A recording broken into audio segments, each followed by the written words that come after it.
매주 돌아오는 아직 제목이 안 정해진 거의 없다가 신작 영화를 리뷰하는 프로그램. 오늘도 바로 시작하도록 하겠습니다. 오늘 다룰 작품은 영화는 아니고요. 시리즈입니다. 넷플릭스에서 공개된 신작 시리즈 이혜영 감독의 에마입니다. 에마 부인은 달라. 본격적인 성의 영화거든. 이혜영 감독은 뭐 아시는 분도 계시고 모르시는 분도 계실 텐데 아마 이 영화 이야기를 하면 다 기억이 나실 거예요. 천하장사 마돈나. 제가 굉장히 좋아하는 영화입니다. 천하장사 마돈나라는 영화를 이해준 감독과 함께 공동 각본을 쓰고 공동 감독을 했죠. 그렇게 해서 충무로에 데뷔를 하게 됐고 함께 데뷔를 했던 이해준 감독은 그 다음 작품으로 김씨 표류기를 만들어서 망했고요. 나의 독재자를 만들어서 또 망했습니다. 그렇게 계속 죽을 쓰다가 블록버스터 영화죠. 백두산을 감독하고 나서 흥행 감독 타이틀을 달게 되었는데 아시다시피 거의 없다의 걸작선에 올라가 있습니다. 백두산은요 좀 심하게 말하면 아니 심하게 말할 필요도 없죠. 그냥 냉정하게 말하면 더 록의 짝퉁이에요. 저는 개인적으로 헐리우드 영화를 베껴다가 그 공식 그대로 때려박고 블록버스터 영화를 만드는 걸 상당히 싫어합니다. 그렇다면 이해준 감독은 그렇게 됐고 지금까지 감독 커리어를 이어오고 있고요. 이혜영 감독 역시 감독 커리어를 쭉 이어오고 있는데 천하장사 이후에 페스티벌이라는 영화 만들었고요. 그 경성학교 사라진 소녀들 박보영 씨가 초능력 괴물로 나오는 영화죠. 이 영화도 참 마무리가 골 때렸는데 그리고 독전으로 이제 비로소 또 대박을 치게 됩니다. 그리고 독전은 뭐 아시는 분들은 다 아시겠지만 저하고는 상당히 악연이 있는 영화고 걸작선에 역시 올라가 있습니다. 굉장히 싫어하는 영화인데 2018년에 범죄 스릴러 영화를 찍으면서 유주얼 서스펙트 짝퉁을 또 하나 만들어냈기 때문입니다. 그것도 원작이 있는 영화. 두기봉 감독의 독전, 마약전쟁이라는 아주 훌륭한 원작이 있는 영화를 가져다가 리메이크 영화를 찍으면서 사실은 유주얼 서스펙트를 리메이크해버린 거예요. 그렇다면 유주얼 서스펙트류의 영화는 만들면 안 되냐? 그렇진 않습니다. 기억을 하셔야 될 게 말이죠. 유주얼 서스펙트는 그 진짜 길고 긴 헐리우드 스릴러 영화들의 역사에서도 딱 한 편밖에 없는 영화예요. 그게 흉내 낸다고 쉽게 흉내가 되면 얼마나 좋겠습니까만 흉내가 안 됩니다. 그리고 지금까지 유주얼 서스펙트를 흉내내서 만든 소위 반전 스릴러들은 거의 다 실패했어요. 여러분들 중에 만약에 자신있게 나는 유주얼 서스펙트를 흉내내서 만들었는데 그에 못지않게 훌륭한 작품이 나왔다라고 생각하시는 게 있으면 댓글로 한번 달아봐 주시기 바랍니다. 제가 지금까지 봤던 영화들은 다 망했거든요.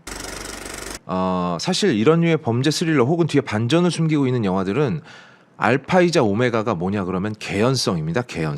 개연성이 무시되는 장르도 있어요. 가령 황혼에서 새벽까지 같은 영화들 봤을 때 야 이게 도대체 말이 되냐? 갑자기 트럭 운전사들 모이는 술집이 뱀파이어의 소굴이 된다고? 앞에 그런 얘기가 전혀 없었잖아. 근데 왜 갑자기 이렇게 되는 거야? 하나도 설명이 안 되는데 자 이런 영화들은 개연성보다는 말초적인 자극에 집중한 영화고 관객들을 어떻게 골 때리는 상상력 속으로 밀어넣을까에 집중한 영화들이에요. 그러니까 개연성은 일정 부분 무시하고 들어가도 크게 영화 보는 데 지장이 없습니다. 하지만 소위 범죄 스릴러 장르 그 중에서도 막판 반전으로 앞에 이야기를 뒤집는 류의 영화들은 말이죠. 이 개연성이 무너지면 모든 게 다 무너집니다. 앞에서 처음 볼 때 하고 넘어갔던 부분들이 두 번째 볼 때 그러니까 카이조 소재의 정체를 알고 나서 볼 때는 다 그때서야 제대로 모든 게 끼워 맞춰지는 경험을 하게 돼요. 그러니까 이 끼워 맞춰지는 게 이런 류의 영화를 볼 때 쾌감의 근본입니다. 그걸 개연성이라고 부르는 거죠. 납득이 가지 않으면 소위 이런 류의 스릴러, 반전 스릴러 혹은 범죄 드라마 이런 류의 영화들은 그 모든 재미의 근본이 무너져 버리게 됩니다. 아무것도 없는 폐허가 돼버리는 거예요. 뭐 제가 또 지나간 일을 가지고 이 영화를 가지고 너무 또 열을 냈는데 자세한 내용은 제가 독전 걸작선 따로 만들어놨으니까 거기서 보시면 되겠고요. 그래서 저는 개인적으로 독전 이후에 이혜영 감독의 작품을 볼 때 항상 기대 반 그리고 걱정 반이었습니다. 화면을 구성하는 구도 우리가 흔히 미장센이라고 부르는 것들이죠. 물건의 배치 그리고 화면의 색깔 또 색깔의 배치 또 색깔과 물건의 배치 이런 것들에 대해 미적 감각이 아주 탁월한 사람이고요. 영상 자체는 굉장히 스타일리시하게 잘 뽑는 감독이기도 해요. 독전에서 류준열이 의자에 걸터 앉아 있는데 해가 지는 장면이라든지 아니면 거기서 사용하는 음악과 장면의 어울림이라든지 이런 부분은 꽤나 훌륭했습니다. 안에 들어있는 게 촌스러워서 그렇지. 그래서 눈은 즐거운데 그 안에 들어있는 알맹이는 굉장히 상투적이고 흔한 이야기거나 아니면 다른 영화에서 봤던 걸 이상하게 재탕하는 경우가 있어서 드리는 말씀입니다. 유령도 마찬가지죠. 그 다음 영화가 유령이었는데 이게 무슨 관객과의 두뇌 싸움을 거는 아주 본격 추리극 스릴러 영화로 보기에는 그 퍼즐이 너무 허접해요. 저는 딱 등장하자마자 누가 유령인지 알았거든요. 소수의 사람이 누가 유령인지를 알아차리는 건 그다지 중요하지 않아요. 야, 끝까지 나를 속였어야지, 이게 아니에요. 내가 답을 알고 있더라도 그 답이 밝혀지는 과정이 재밌고 설득력이 있어야 되는데 유령 역시 그 부분에서 상당히 모자랐습니다. 그럼 도대체 이 영화는 하고 싶은 얘기가 뭔가? 항일 투쟁의 이면을 이야기하고 싶은 건가? 아니면 여성 사이의 연대라든지 그런 걸 통한 어떤 반란, 여성 서사의 뭐 승리 이런 걸 말하고 싶은 것인가? 라고 좀 당황스러워하면서 뭐지? 하면서 영화가 끝나는 경우가 굉장히 많았어요. 이걸 잘 합쳐서 잘 어떻게 믹서기에 갈든가 아니면 뭐 양념을 치든가 해가지고 야, 이거 아이스크림 같으면서도 수박 맛이 나는데 그 와중에 생크림의 부드러운 맛도 나고 막 이렇게 섞어야지, 그냥 수박을 잘라놓고 그 위에 생크림을 툭 올려놓으면 그거는 좋은 음식이라고 불러주기가 누가 보더라도 어렵겠죠. 잘 안 섞이는 경우가 많다라는 말씀을 드리는 겁니다. 이걸 기가 막히게 잘 섞는 사람이 있어요. 수박맛 아이스크림, 수박맛 생크림 아이스크림을 기가 막히게 만들어낸 사람이 있습니다. 누구냐고요? 박찬욱 감독입니다. 그런가 하면 또 미술에 집착하는 것도 굉장히 공통점이 있죠. 제 개인적인 생각은 아마 이혜영 감독의 워너비가 박찬욱 감독이 아닐까라는 생각입니다. 뭐 근데 이건 아닐 수 있으니까 아니면 죄송하게 됐습니다. 앞에 썰이 좀 길었는데 그만큼 이혜영 감독은 자기 작품에 확실한 색깔이 있습니다. 먼저 현재를 배경으로 하고 있는 작품은 별로 없어요. 과거의 어느 시점을 배경으로 하는 작품들이 많이 있고요. 그 과거를 스타일리시하게 재구성하는 걸 굉장히 좋아합니다. 주로 이야기는 원작이 있는 것들을 끌고 와서 막판에는 자기가 하고 싶은 걸로 급격하게 드리프트를 해버립니다. 그런데 그 드리프트의 솜씨가 그렇게 좋지 않아요. 드리프트 하지 말지 그랬나라는 생각이 드는 경우가 더 많다라는 점. 천하장사 마돈나를 제외하면 거의 모든 작품이 그렇습니다. 그렇다는 이야기는 뭐냐? 신작 에마 역시 그럴 확률이 상당히 높다는 거죠. 이혜영 감독이 감독도 했고 각본도 직접 썼기 때문에. 그래서 저 역시 이제 기대 반, 걱정 반으로 이 작품을 완주를 했는데요. 결론부터 말씀을 드리자면 이번 신작 에마 역시 제 예상을 거의 벗어나지 않았습니다. 이 시리즈는 1982년에 개봉한 영화 에마 부인의 제작 과정을 다루고 있습니다. 다루고는 있는데 당시 진짜 있었던 일, 그러니까 사실에 가까운 이야기는 별로 없고요. 대부분은 창작입니다. 안소영 배우는 에마 부인이 데뷔작이 아니었습니다. 아마 3년 전인가 데뷔를 했고 에마 부인은 연기자가 된 이후에 캐스팅이 됐죠. 안소영 배우는 당시에 이제 알몸으로 말을 타는 장면, 아직도 많은 남성들의 머릿속에 명장면으로 남아있는 장면이죠. 레이디 고디바를 연상케 하는 알몸으로 말을 타는 장면, 이것 찍다가 좀 끔찍한 얘기입니다만 하혈을 한 적도 있고 촬영 중에 교통사고가 벌어지면서 차에 탄 채로 팔당호에 빠진 적도 있어요. 헤엄쳐서 스스로 살아남았습니다. 그 정도로 굉장히 엄혹한 제작 과정을 통해서 만들어진 영화고요. 이렇게 만들어진 에마 부인은 서울에서만, 당시는 이제 그 관객 집계가 서울에서만 집계가 됐었거든요. 서울에서만 30만을 동원하면서 진짜 공전의 데이트를 치게 되죠. 그리고 그 이후에 온갖 아류 작품들이 막 우후죽순처럼 나오게 됩니다. 당연히 여기에는 여배우들의 알력 다툼보다는 오히려 남자 배우들 사이에 어떤 기싸움이 있었을 확률은 좀 있어요. 여기에 등장하는 임동진 배우, 하명중 배우, 하재영 배우, 이런 분들은 당시 이제 나름 이 바닥에서는 잔뼈가 굵은 배우들이었고 서로 한 씬이라도 더 나오려고 아마도 이분들 사이에 기싸움이 있었을 수는 있으나, 그러니까 결국 이 시리즈에 나오는 이야기들은 거의 한 93% 정도 창작이고요. 대부분은 사실이 아닙니다. 저는 오히려 가상 역사극에 가깝지 않나라는 생각이 들 정도로 초현실적인 작품이었었어요. 이건 좀 다른 얘기인데 그냥 상식선에서 알고 계시면 1960년대 한국 영화는 거의 신파극이 대부분이었습니다. 뭐 미워도 다시 한번 같은 영화들 있죠. 그리고 70년대로 넘어오게 되면 이제 호스티스물, 어떤 직업 여성을 소재로 하고 있는 영화들, 에로티시즘을 섞어서 이렇게 만든 영화들이 큰 유행을 했고요. 80년대로 넘어오게 되면서 소위 이제 여성의 욕망을 다루는 영화들이 출연을 하게 되는데 그게 바로 이제 그 신호탄이 바로 에마 부인이었던 것이죠. 한국 사회의 발전 양상하고 굉장히 비슷해요. 신파극에서는 이제 당장 먹고 내일 어떻게 먹고 살지를 걱정하던 시절의 이야기들이었고, 호스티스물 같은 경우에는 이제 지방 소도시에 살던 여성들이 서울로 상경을 해서 소위 몸을 팔아가면서 먹고 살았어야 했던 그런 엄혹한 세대의 이야기들이 주로 창작의 소재가 되었다면, 이제 1980년대로 넘어오게 되면서 한국 사회가 어느 정도는 그래도 성장을 하고 그 성장에 안착한 상태에서 인간의 근본적인 욕망에 시선을 돌리게 된 것이죠. 그렇다면 새로운 소재로 여성의 욕망도 한번 다뤄보자 하면서 에로 영화 시리즈들이 막 판을 치게 됩니다. 이건 그냥 한국 영화의 어떤 흐름이 뭐 이렇게 됐다라고 이해하시면 될 것 같고요. 그러니까 이야기의 소재 자체는 조금씩 발전을 해왔지만 결국 에로 영화라는 건 뭡니까? 여성의 육체를 파는 상업 대중예술이었거든요. 그래서 시대가 발전을 했지만 여전히 영화계 혹은 대중예술계에서는 여성의 신체를 그런 식으로 바라보는 시선은 별로 달라진 게 없었습니다. 자, 이렇게 되면 할 만한 이야기들이 아주 많이 생기겠죠. 그 시절 그 시대의 영화 제작 과정의 뒷이야기를 듣는 재미도 있을 거고, 아까 제가 앞에서 말하는 뭐 안소영 배우가 개고생한 이야기 이런 거 재밌잖아요. 아니 어떻게 영화를 찍다가 차가 통째로 팔당 때문에 빠진 사고가 날 수 있으며 거기서 여배우가 자기 힘으로 헤엄쳐서 나오는 게 말이 됩니까? 뭐 이런 이야기를 할 수 있을 거고요. 그 시대 자체도 할 이야기가 많죠. 창작물들은 인간의 욕망을 이야기하고 있었지만 정작 국민들은 뭐랑 싸우고 있었죠? 독재랑 싸우고 있었어요. 전두환 그 전대머리와 싸우고 있었단 말이죠. 그렇다면 대중예술로서 영화는 독재자로부터 국민들의 시선을 돌리는 용도로 사용됐던 것인가에 대한 이야기, 여기에 대한 고민도 할 이야기가 많을 거고요. 그런 시대적인 고민에 탑승하지 않더라도 여성의 욕망 이야기를 하면서 거꾸로 누구보다 그 여성의 육체를 탐닉하던 작업은 어떤 의미를 갖고 있나에 대해서도 할 이야기가 많을 겁니다. 그렇다면 에마는 그런 부분을 다뤘을까요? 다루기는 다뤘습니다. 아주 얕게 다뤘죠.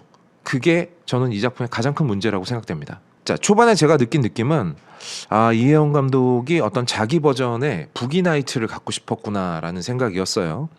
자, 부기나이트는 폴 토마스 앤더슨 감독의 역작입니다. 명작이죠. 안 보신 분들은 아주 부럽습니다. 정말 재밌고 좋은 영화거든요. 70년대 그 미국 포르노 업계를 배경으로 해서요. 굉장한 크기의 어떤 거근을 갖고 있는 남자. 제 얘기인가요? 농담이고요. 아니 농담 아니고요. 아니 농담이고요. 거근을 갖고 있는 아마 33cm 33cm? 33cm면 이 정도 아니야?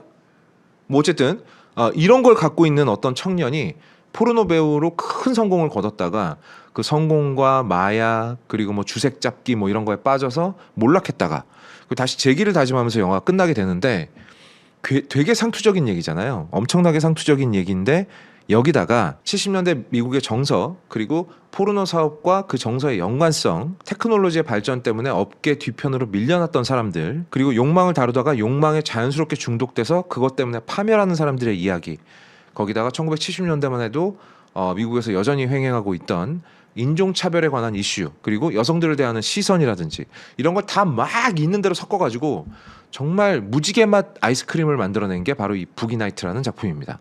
정말 훌륭한, 제가 개인적으로 인정하는 마스터피스 같은 작품이기 때문에 저는 거의 이 작품은 마틴 스콜세지의 성난 황소급의 작품이라고 생각해요.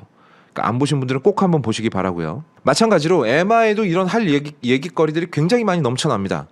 그런데 참으로 애석하게도 폴 토마스 앤더슨 감독은 쉽게 흉내낼 수 있는 어떤 사람이 아니고요.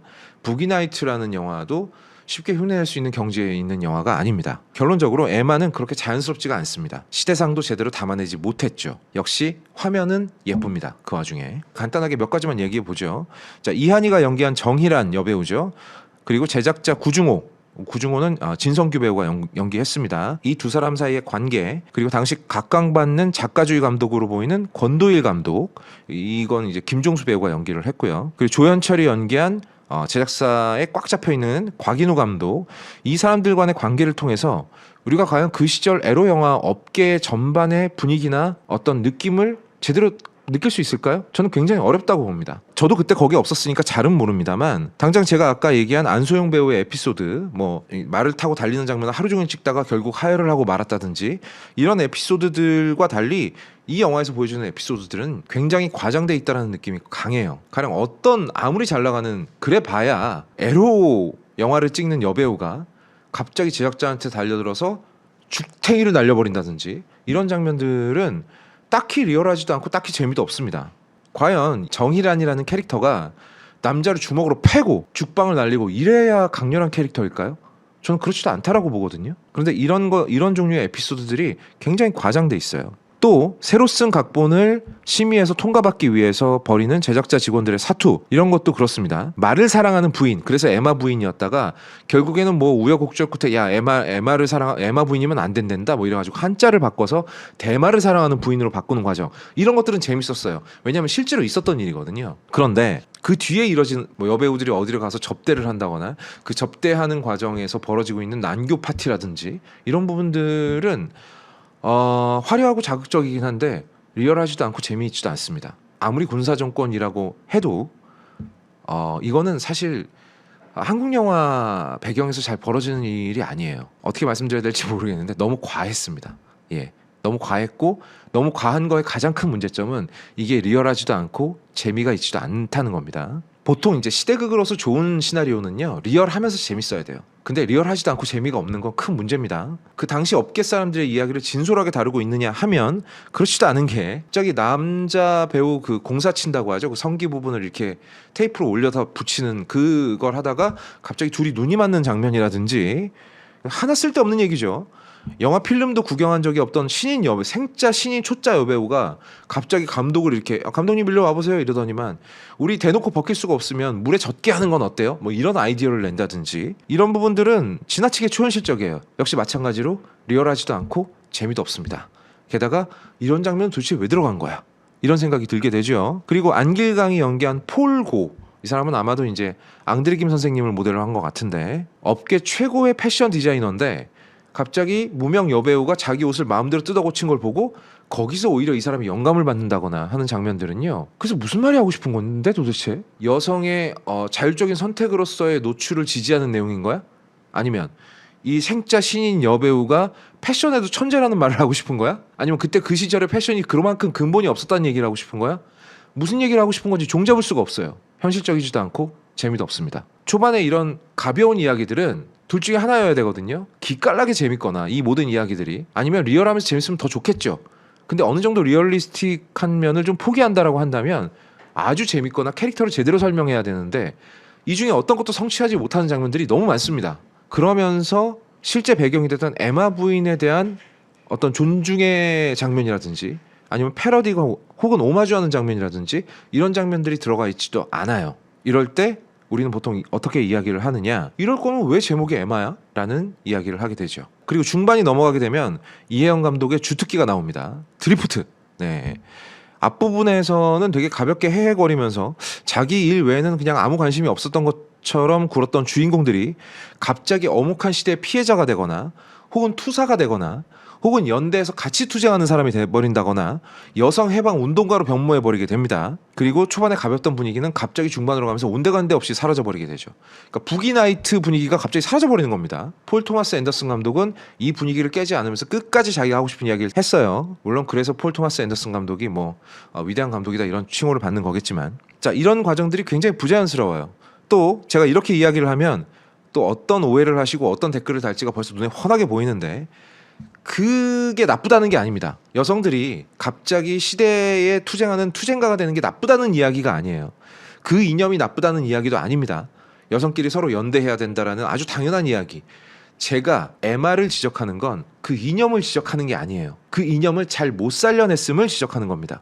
이 두 개는 좀 구분을 하셨으면 좋겠어요. 이거는 가상 역사극이 아니라 시대극이고요. 시대를 제대로 반영해서 그 시대에 할 수 있고 가능한 일들로 주인공들의 액션을 국한시킬 필요가 있습니다. 거기서 이 작품이 갖고 있는, 이 작품이 그리고 있는 시대의 리얼함이 살아나는 건데, 갑자기 이 영화는 막판에 에마 부인이 옷을 벗어 던지듯이 그 리얼함을 다 벗어 던져버립니다. 처음부터 리얼함은 없었죠. 없는 걸 벗어 던지는 걸 뭐라 그러지? 환상탈이라고 해야 되나? 뭐 어쨌든 아까 말한 것처럼 수박 위에 그냥 생크림을 뚝 올려놓는 거예요. 이혜영 감독은 언제나 이 경계를 너무 쉽게 넘어버려서 이 관객을 굉장히 당혹스럽게 만드는 경향이 있는데, 경성학교 사라진 소녀들도 막판에 가면 갑자기 초능력 배틀물로 바뀌어버리고요. 그리고 독전도 갑자기 막판에는 반전 스릴러로 바뀌어버리고요. 유령도 갑자기 막판에 가게 되면 갑자기 델마 루이스가 돼버립니다. 이런 이혜영 감독의 아주 안 좋은 습관이 이 시리즈의 막판에서도 망령처럼 되살아납니다. 상징이란 건 이야기 속에서 제대로 존재할 때 상징이 되는 거죠. 두 여성을 서로 싸우게 만들었고, 한 여성에게는 일생일대의 기회를 줬지만 다른 여성에게는 또 벗어나고 싶은 족쇄가 되었던 말이라는 존재를 이 두 여성이 함께 타고 달려가는 장면, 이게 상징성은 있어요. 하지만 당시 1980년대의 자동차 도로를 이 두 명의 여성이 말을 타고 질주하는 장면에 오게 되면 초현실의 범주로 넘어가 버리게 됩니다. 더 이상 상징이 아니라 어떤 판타지의 대상이 되어버리는 순간 작가가 영화 속에서 구현하고 싶었던 어떤 메시지는 그냥 함께 날아가 버리게 되는 겁니다. 그렇기 때문에 이 시리즈의 에마는 결과적으로 좀 잔인한 말이 될 수도 있겠습니다만 당시 한국 영화사에서 원작이 갖고 있던 의미를 살리는 데에도 실패했고 재미있는 시리즈를 만들어내는 데에도 그다지 성공하지 못했고 여성의 연대와 해방을 이야기하는 쪽에서도 크게 실패했습니다. 결론을 짓도록 하겠습니다. 이혜영 감독은 저 진짜 싫어하겠네요.